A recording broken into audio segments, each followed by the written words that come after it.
मेरे प्यारे बच्चों ध्यान दीजिए, आज हम आप लोगों को क्लास 11th की केमिस्ट्री का लेसन नंबर 2 एटॉमिक स्ट्रक्चर शुरू करने जा रहे हैं। इसमें फर्स्ट टॉपिक परिचय, केमिस्ट्री रसायन विज्ञान का परिचय जो है के बारे में बता रहे हैं, जिसमें कि पहला पॉइंट है ओस्टवाल ने सबसे पहले 1803 से 1807 में एटम वैज्ञानिकी शब्द का प्रयोग किया था। वो पहले वैज्ञानिक थे ओस्टवाल, जिन्होंने फर्स्ट ऑफ ऑल मैंने सबसे पहले एटम वैज्ञानिकी शब्द का प्रयोग किया था। वो भी किस सन में? तो 1803 से 1807 के बीच में। और बताइए कि उनके अनुसार अत्यंत अविभाज्य सूक्ष्म कणों से बना होता है। द्रव्य अत्यंत अविभाज्य सूक्ष्मतम कणों से बना होता है।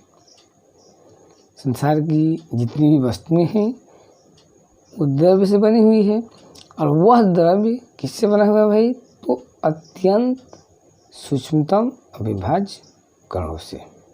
और उन्हीं कण को उन्होंने वैज्ञानिकी शब्द एटम का फर्स्ट ऑफ ऑल प्रयोग किया।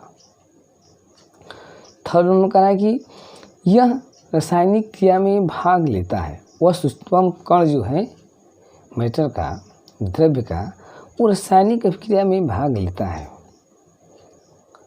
और इसे न तो उत्पन्न कर सकते हैं और न ही नष्ट कर सकते हैं। ठीक ना? उन्होंने बताया कि इस सूक्ष्मतम कण जिसका नाम उन्होंने एटम रखा, वो नाइदर क्रिएटेड नॉर डिस्ट्रॉय, न तो उसको उत्पन्न कर सकते हैं और न ही नष्ट कर सकते हैं। ठीक है, तो ये फर्स्ट ऑफ ऑल डाल्टन के जो विचार थे ये थे उस सवाल के। अब जॉन डाल्टन का परामर्श था।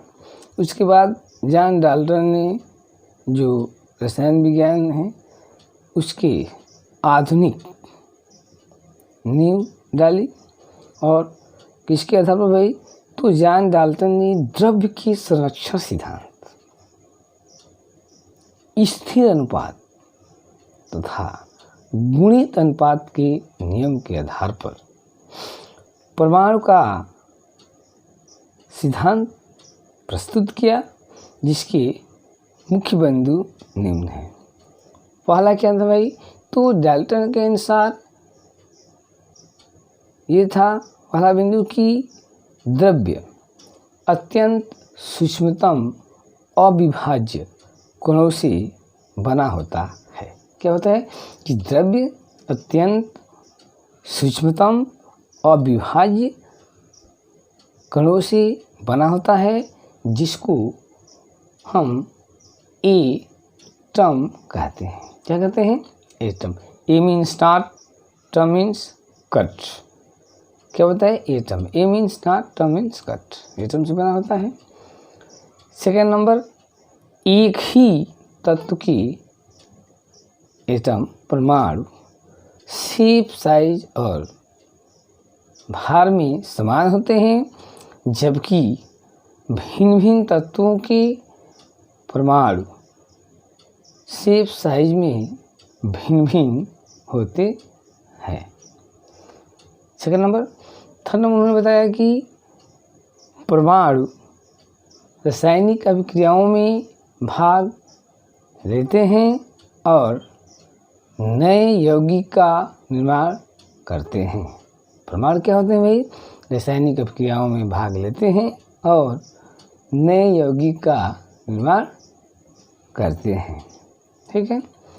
अगला नंबर उनकी थ्योरी में था कि परमाणु को न तो उत्पन्न कर सकते हैं और न ही नष्ट कर सकते हैं, केवल इसे एक रूप से दूसरे रूप में बदल सकते हैं।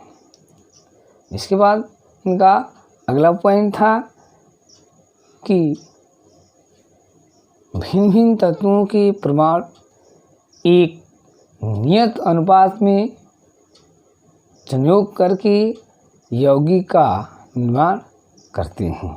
क्या था भाई? भिन्न भिन्न तत्वों के परमाणु एक नियत अनुपात में संयोग करके यौगिक का निर्माण करते हैं।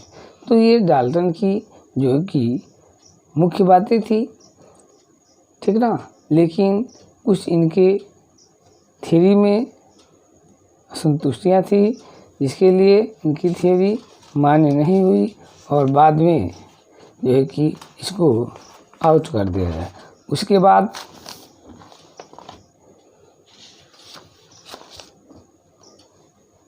कैथोड किरणों की खोज, उसके गुण तथा इलेक्ट्रॉन की खोज हुई, ठीक है। क्या है भाई?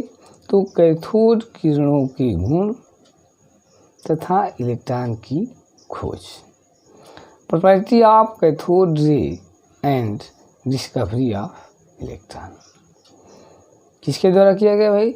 तो जे थॉमसन ने 1897 में कैथोड किरणों के गुणों का अध्ययन किया।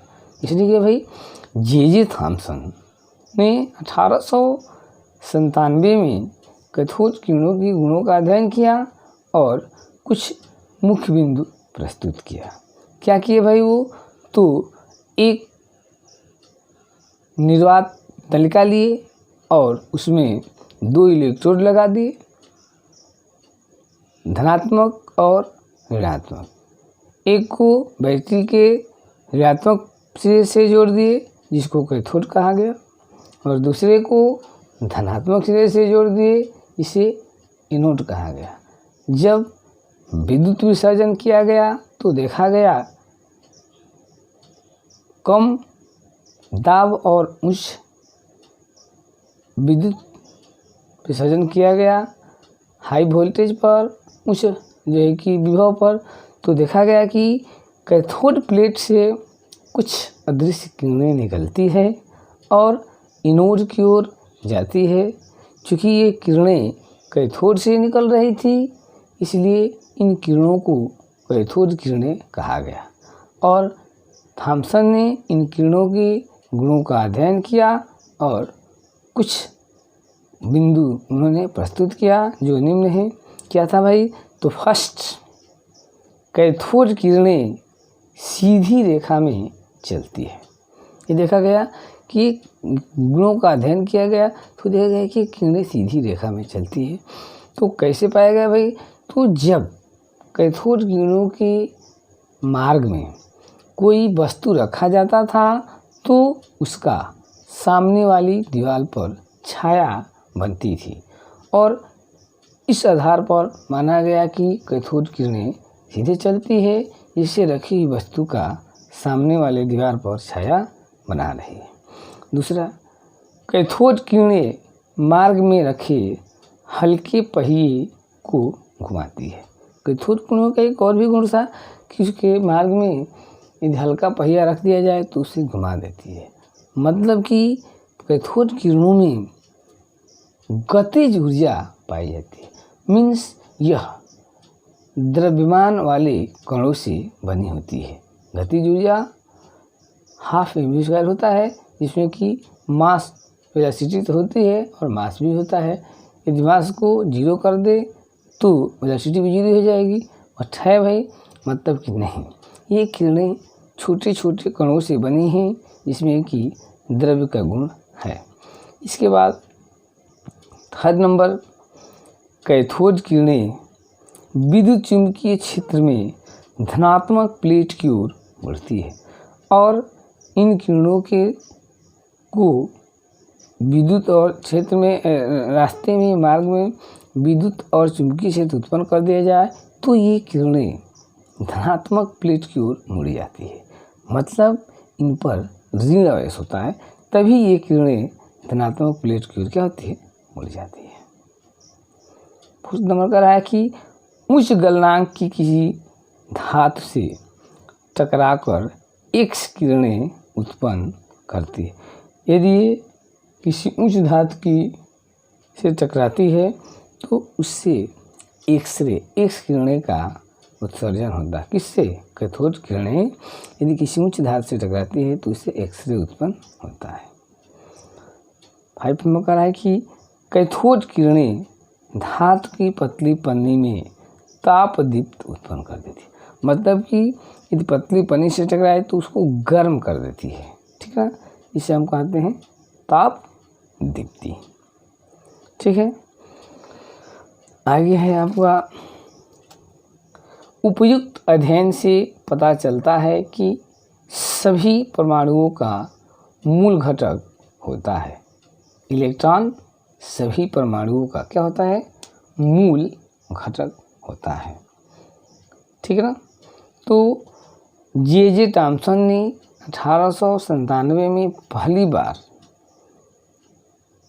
E/m रेशियो का निर्धारण किया, जिसका मान 1.76 × 10⁸ कूलाम प्रति ग्राम निर्धारण किया था।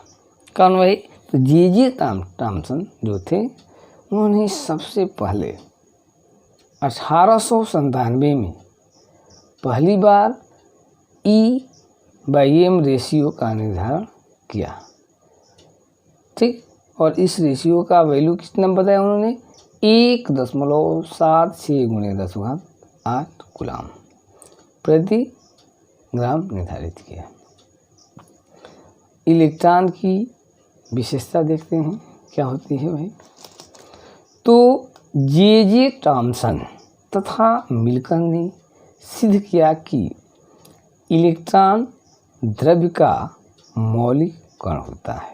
मतलब कि इलेक्ट्रॉन द्रव्य का मौलिक कण मतलब इलेक्ट्रॉन सभी तत्वों में उपस्थित रहता है, उसका अनिवार्य भाग है।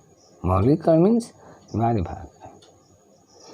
इसे 1e⁻⁻ से प्रदर्शित किया जा सकता है। इस पर 1.6 × 10⁻⁻19 कूलाम ऋणात्मक आवेश होता है। इलेक्ट्रॉन पर कितना होता है भाई? तो 1.6 × 10⁻⁻19 कूलाम ऋणात्मक आवेश होता है। यह ऋणात्मक आवेश का मात्रक होता है। मतलब कि इस पर सबसे सूक्ष्म मात्रा में ऋणात्मक आवेश होता है। E/m तथा आवेश की सहायता से इसका भार 9.108 4 × 10⁻28 ग्राम निर्धारित किया गया, ठीक है, जिसको हम 0.00546 U कह सकते हैं, ठीक है ना। तो इसी के साथ जो है कि कैथोड किरणों की खोज, गुण तथा इलेक्ट्रॉन की खोज के बारे में कुछ मुख्य बिंदु था जो कि आप लोगों के सामने हम प्रस्तुत किए। अब इसी आर्डर में, इसी क्रम में अगले वीडियो में हम प्रोटॉन की खोज और धन किरणों के बारे में जो है कि चर्चा करेंगे। तब तक के लिए इसको अध्ययन कीजिए। थैंक्स।